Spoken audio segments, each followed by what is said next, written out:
Welcome, everyone, to the Smithsonian's National Museum of American Indians Native Cinema Showcase.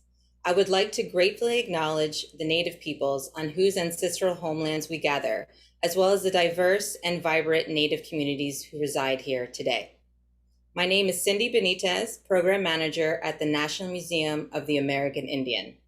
It is my great pleasure to be moderating today's discussion on how Indigenous filmmakers are tackling film crises through film. I am joined here today with filmmakers Ciara Lacy and Colleen Thurston. Before our conversation starts, I would like for everyone to briefly introduce themselves. Ciara, if you could please start.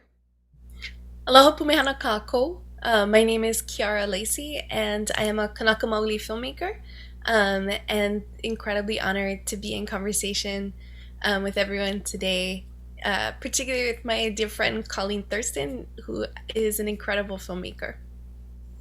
Hi. Thank you, Kiara and Cindy. It's an incredible honor to speak with both of you and join you in community remotely. My name is Colleen Thurston. I am a filmmaker and nonfiction storyteller in Tulsa, Oklahoma. I am Choctaw. Wonderful. Thank you both for being here for this discussion.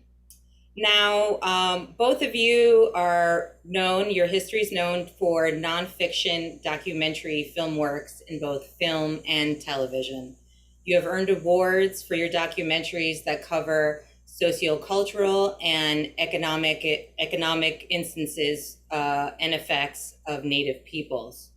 Now, why do you use documentary storytelling to tell these kinds of stories? I'll take Ciara? that one first. That's a great question. I like to consider it native marketing or Kanaka marketing is what I jokingly call it. I think adding adding representation within or from voices within the Native and Indigenous community as filmmakers is necessary and helps to expand the amount of content that's generated by and about us. Um, and there's something incredibly validating by being able to see our own faces on screen um, and our stories. And I have found that it's such a powerful way to have us understand our needs in a way we might like. I didn't think when I first began my career, I didn't understand what it meant, and now I can say I do. Like, just the idea of seeing our stories on screen is power. Well, for me, I got into documentary storytelling because it's a means of educating folks. And once I kind of left Oklahoma, I realized that most of the U.S. doesn't know anything about Indians or Indigenous people, um, and just kind of fell into this role, I guess, as a storyteller. And having a platform to amplify indigenous voices is really important to me. We've been underrepresented both in mainstream fiction, narrative fiction, filmmaking, but also in documentary, or we've been misrepresented or miscast or stereotyped. So it's about the authenticity, and it's about you know again, I'm in a position of privilege, I'm in a position of power, and using that position to get folks' voices out there, authentic voices. It's beyond the representation, it's the actual words, and people being able to represent themselves and speak for themselves. No, absolutely. And, because due to those voices is why you have filmmaking and people in your position, Kiara and Colleen, to talk about those things. And, so many stories come out of filmmaking. And one of the stories that has come across is the impact of colonization and its effects on Native peoples in communities, to their lands, to their waters, to their culture.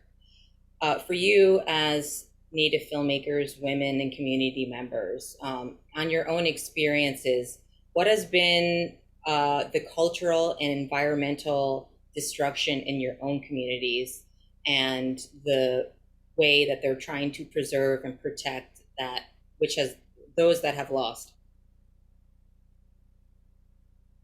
Kiara? Wow, it's such a massive conversation. I think it extends from everything to water rights to just capacity issues in terms of tourism and the volume of people that our lands can actually safely handle. We get many times over the visitors in Hawaii than we actually have like long term population. And the strain that it puts on our community is massive. I think just even over the summer, like the island of Maui had to ration off its water to ensure that the tourists that were coming in could have enough water for their stays at the hotels. And local residents were being fined for use of water outside of what was permissible, given the county guidelines. Um, on top of that, the impacts of military and the like environmental impacts of having a really strong military presence in Hawaii, and what that does to our lands as well, and access to our lands, um, and just general capitalism. The choices that col- the product of American colonization and capitalism have on the use of our lands and our access to lands. Not only is it an environmental impact, but it also puts a strain on our Native community's own ability to survive in our ancestral homeland. So it's a big topic. It's a big topic. I could probably go on, but I thank you for mentioning it because it's, from whatever angle you look at, it's incredibly pressing for us as Indigenous people.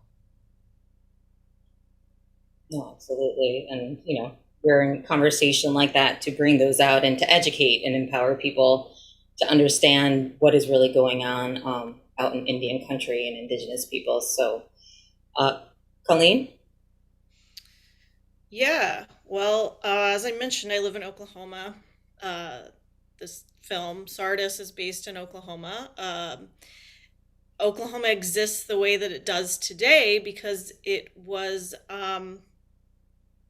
Indian territory, and when the federal government removed us from our lands, they forced 39. Well, there were tribes already here, but there's now 39 tribes in Oklahoma, because they took our land away from us, right?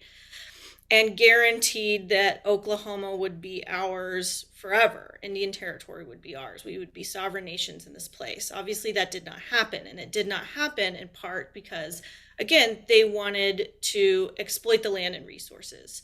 From the railroads to now, Oklahoma is a huge oil producing state, and it has been. Tulsa, where I live, was oil capital of the world in like the 1920s.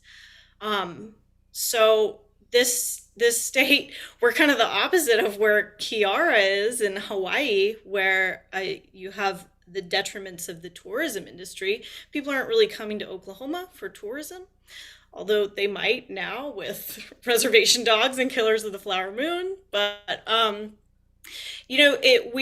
our land is looked at as now like flyover country, or like excess land, right? And it's painted in this way of like, well, nobody cares about that place or those people, so we might as well take advantage of it. We might as well exploit it for the resources.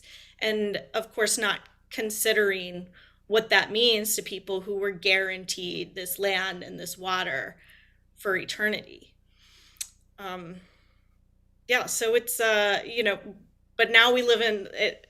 Now in Oklahoma, we have the oil and gas industry, and we have the tribal economies, which are the two biggest economic powerhouses in the state. So it's an interesting time now to see those two sometimes competing industries, because the tribal businesses are industries coming head to head. Okay. I mean, both of you as Native filmmakers, and you had mentioned Colleen previously, authentic voice. How important is it to have that Indigenous perspective in covering these types of issues? I think it's important to have Indigenous voices in any issues.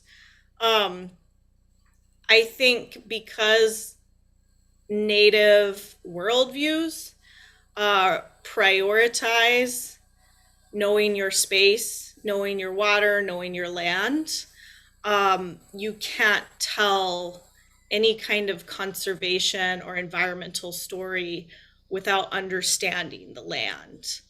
It's big, it's very popular nowadays to do land acknowledgements, but I think beyond the land acknowledgement is really understanding the stories that are inherently tied with the place.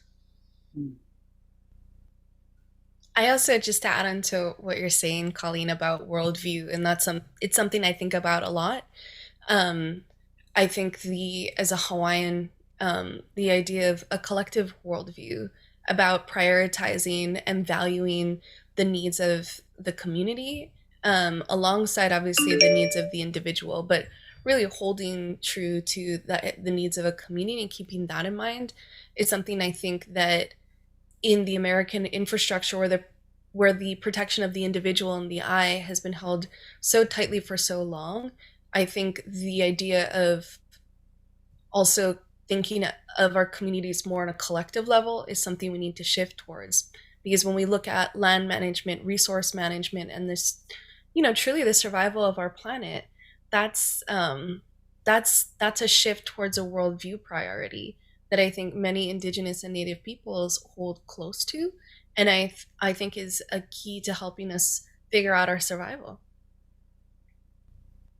So pertinent in especially what's happening currently now with water, land rights, and protests. And what I've seen, especially in films, and especially in both of your films, you could see the pride and love that you have for your community and for your people, in the way that you unveil what is happening, in the good and the bad. In your film, Ciara, sorry, forgive me. In your film, Ciara, This Is the Way We Rise, your subject, Dr. Jamaica Osorio, said a word, Pilina, which is a Hawaiian word for connection, relationship. Now, for both of you, what does connection and relationship mean to the both of you, to land, to people? Ciara. Oh, it's how we speak as a Hawaiian. When we speak in our native tongue, the way that I reference things is based on my connection to it, my physical connection, my emotional connection, my ancestral connection. So just even the words that we pick are based on like Pilina. It's how we reference people is based on our relationships, and it's so core and foundational to who we are. Um, so I think I might be wandering a little bit, but just thinking about what how important like a word like Pilina is to my community. It's everything, and understanding our relationship to the land, you know, is equally vital. And I don't even know what else to say about it. It's like it's the kind of thing you don't question. It's just assumed. Colleen? I think language, land, water, place, uh, relationships, these are all interrelated. They're not siloed.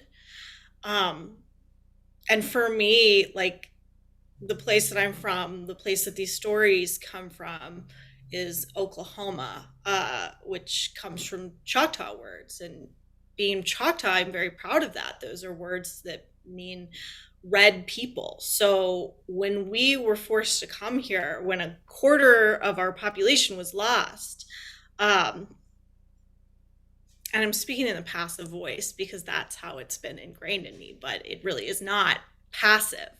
when the federal government enacted genocide on us and killed a quarter of our people, we named this place. We named it Oklahoma, meaning red people.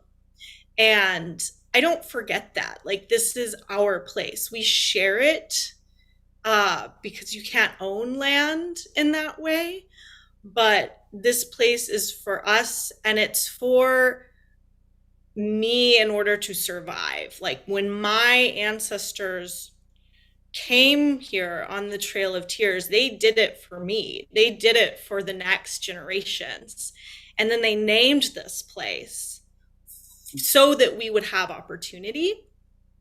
So even though Oklahoma, in the media, you see it as very desolate, right? Like, the tornado is going to kill you, the Dust Bowl is going to kill you, like something, it's just awful, you got to get out of here.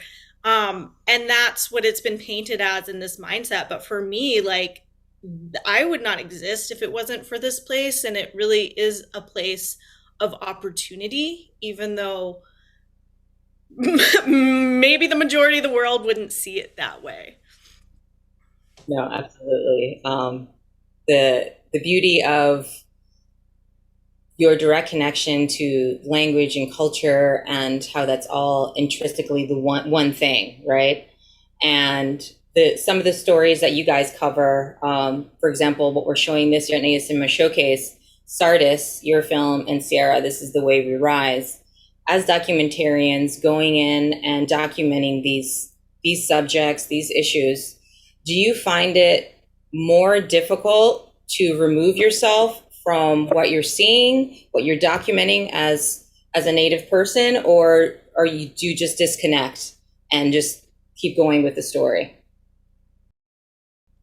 Oh, I go back and forth because, part of it is refining your own process, but also recognizing the process that I learned on the job at work, which has a different perspective and a different viewpoint of, and this is possibly a little, dating myself, but, having worked in the industry for a while, the way that we worked when I started to where we're at now, there has been a transformation to some degree, which I'm grateful for, but also like breaking that open and sort of thinking about things in even more radical and new ways. That's something I'm always sort of toggling around, and like,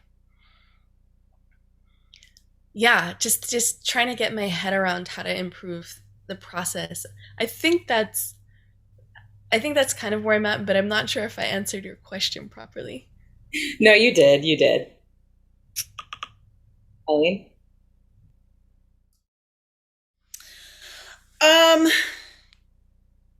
Yeah, I'm thinking about the question again.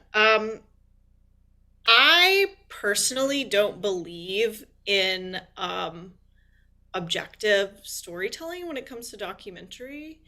Uh, I mean, we're making choices how we frame someone. We're making choices how we edit them. And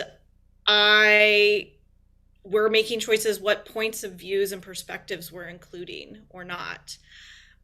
So I lean into it. And I think that's going to be kind of the biggest criticism is, like, especially in Sardis, there's no other side of the story, right? There's no well, but what does the Corps of Engineers say? And for me, that's kind of the point. It's the point that maybe these folks didn't hear the other side of the story. And that's not how we tell stories. We don't say, well, this is my story, but let me tell you what somebody else might think too. Like, that just doesn't make any sense. So it's my interpretation, it's my hearing stories and then trying to regurgitate them respectfully. And the longer I work in this business, the more I just lean into the subjective, and kind of say, screw it.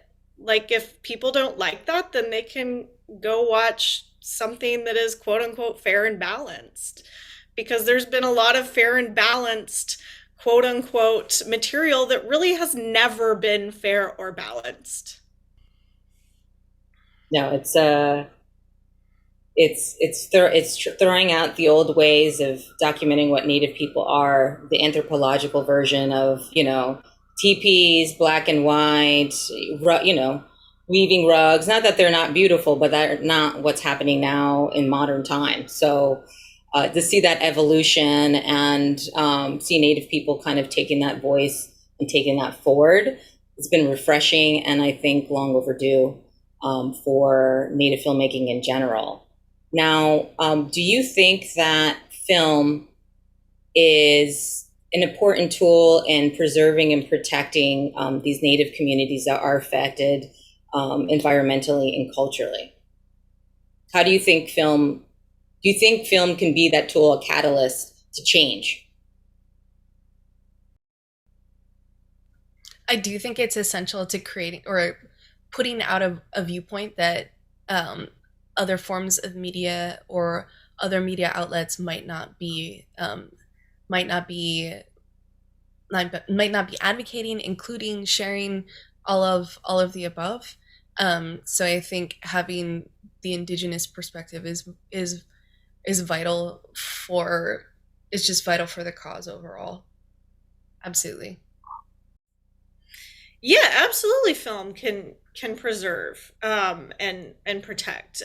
Film is a really powerful tool. Um, that's not really what I'm trying to do. If anything, I'm trying to preserve and protect people's stories and kind of um, give them that opportunity, which sounds kind of patronizing, and I should think about that wording. But when I was talking to the people in the Stardust community, they told me, they said, nobody ever asked. Nobody ever asked about our story. And that's really important to me. And to just ask people about their stories, because there's a lot of wisdom in them. And even if it's not creating like monumental change, policy change, or anything like that, I think it's connecting with people at that emotional level, at the most basic level of listening and understanding and learning from people's experiences that can create really impactful, meaningful change. No, absolutely. I mean, both of you, with both your films and some of the documentaries that you have a very powerful message. I know that film can be one of those things that, or even the media itself, that people can latch onto. And most recently, I mean, the past couple of years, you could see the increase of coverage of Native peoples. Why do you think all of a sudden the media is all of a sudden interested in Native issues when it comes to water and all that? Why do you think that all of a sudden now they've always been there, but why now? I think there's a couple of ways to speculate on that question. One is Standing Rock. Um,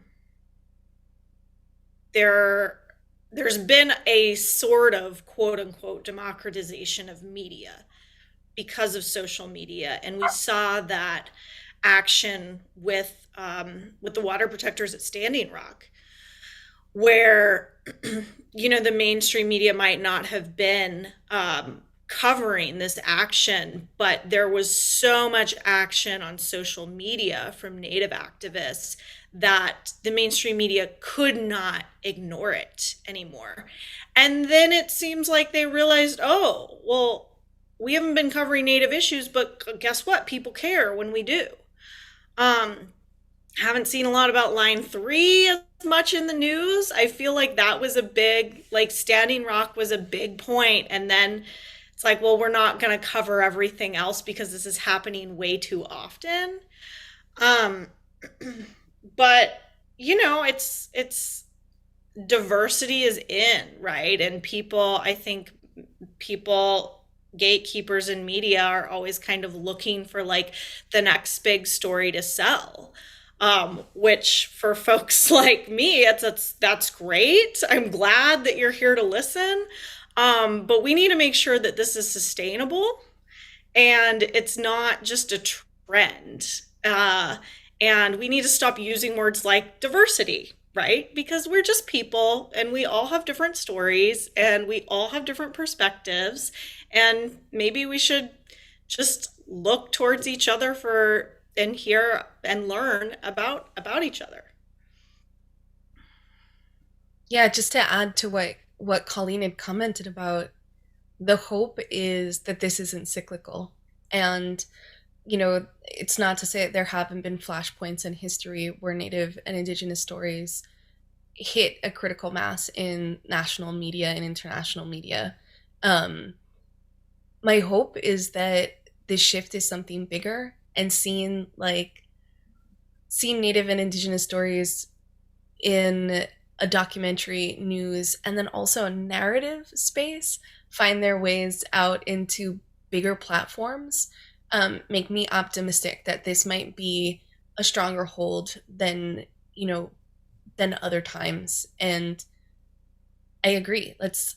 I don't know if normalize is the right word. I don't know what the right words are, but if we can all just be people and have more of us as people and value what comes from all of our communities, recognize that their stories, their needs, their issues are all of our issues, including ours as Native and Indigenous people, with the hope that when we begin to value everyone, that's part of the bigger change.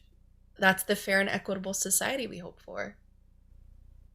Now, have you seen any changes, for example, Ciara, your film, This is the Way We Rise, about Mauna Kea? Have you seen, in relation to your subject and to the topic of Mauna Kea, any changes from your film or a conversation? Same with you, Colleen, with your film Sardis, a conversation starting in direct relation to your film. I think the film is part of a big puzzle, and I'm grateful to have been able to make the film. But I've seen so much action as a whole, collectively, in regards to the protection of Mauna Kea, and I think that really is what I've taken away, is the movement, both as social media, as documentary, as so many things, has really, what struck me was I've seen activism, activation, protection in our community from birth. My mother was at the time, we used activists growing up. That was the language that she used, and that's what she held to. And I've watched moments that I thought were big in our community, and to date, I'd never seen anything like what happened with Mauna Kea. It was it was beautiful. It was empowerment, and it was a recognition of our collective power. And I think being able to capture that and share that in a variety of platforms, and have other people look in spaces that wouldn't have necessarily looked, I think is really exciting for me.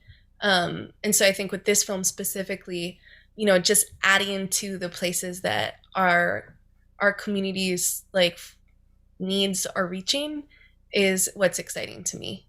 Just adding to where this is all going, and with the hope that the shift for this cause will help influence the shift for so many other causes, and advocacy that people have been working on for so long, just so long. And if we can make the change with one of our issues, then maybe there'll be a domino effect. I don't want to overreach, but just to know that we can hit this kind of widespread response is incredibly encouraging. And to be a part of it, I'm grateful.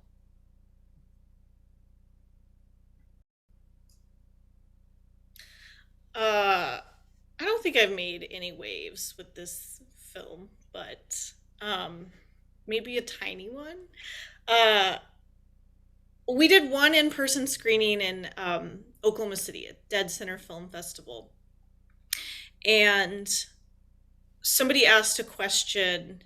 I can't even remember what the question was, but I guess it was something along the lines of what's the purpose of this film? What are you hoping to accomplish? And I said, I really want people to think about where their water comes from, where what kind of what I said here, what the purpose of this land is, what our purpose on this land is.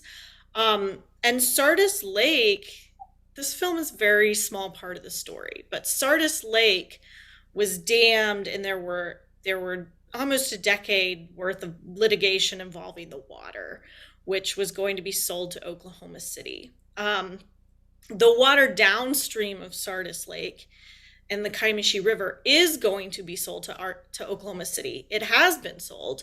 There will be a 200-mile pipeline to pipe this water, which is the cleanest water in the state, to Oklahoma City. So I'm screening this film in Oklahoma City, and I say, I want you guys to turn on your water and think about where it comes from. It doesn't just come from the tap.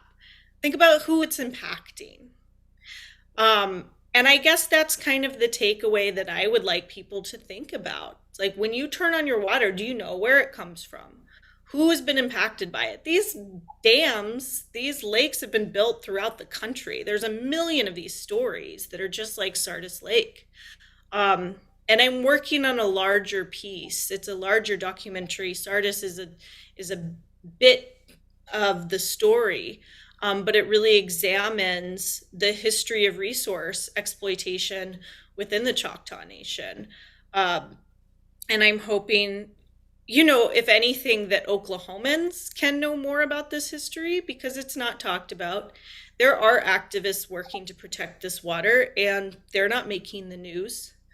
So I'm just hoping that in a state that is really very proud of their resource exploitation, that there can be these viewpoints amplified.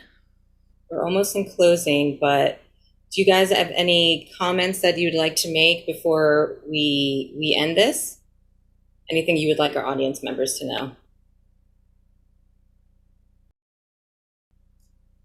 Yeah, I really want to emphasize that I was honored with these stories that the folks of Sardis shared with me. I'm really grateful for that, and I'm grateful for the team, the crew, and everyone that has supported this. It's not my film at all. They're not my stories, but I'm really honored that people choose to work with me and choose to share their stories with me. So thank you to all of them. Everyone, thank you. Great. Ciara?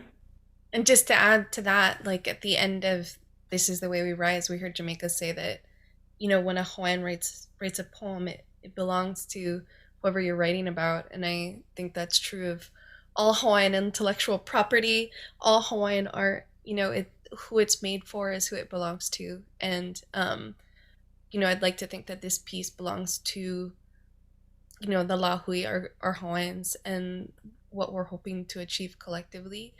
And, as a project, this was a product of many, many people being generous, not only with their faces on screen, but also with the footage they've shot and were willing to share. And wholly agree with you, Colleen. These works belong to the people who've made it, and the people who've shared their lives to make it possible. So, mahalo aku yako. Well, this is the conclusion of the panel. I want to thank you both, Ciara and Colleen, for participating today. Discussion. Please, everyone, make sure to check out both their films, Sardis and This Is the Way We Rise, at Native Cinema Showcase, November 12th to the 18th. For more information, please check our website. Thank you.